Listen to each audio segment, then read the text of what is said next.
দলের নেতা বলেছেন উনি মুক্তিযোদ্ধা পরিবারের লোক এবং উনি শহীদ পরিবারের লোক এবং উনি জামাতে ইসলাম করেন।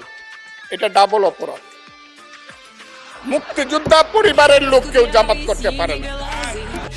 তিনি বলেছেন যে আমি বলে থাকি আমি শহীদ মুক্তিযোদ্ধা পরিবারের সদস্য, তাহলে ইনি এটাকে চ্যালেঞ্জ করছেন। 2 নম্বর, উনি বলেছেন কোন মুক্তিযোদ্ধা কিংবা শহীদ মুক্তিযোদ্ধা পরিবারের কেউ জামাত ইসলামী করতে পারে না, তাহলে উনাকে জিজ্ঞেস করে করা লাগবে।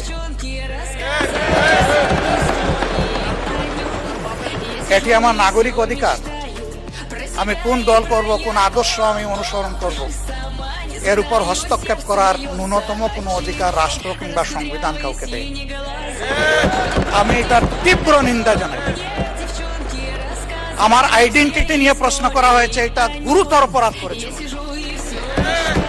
আমার আদর্শ সিলেকশনের ব্যাপারে উনি কথা বলেছেন, এটা বাড়তি অপরাধ করেছেন।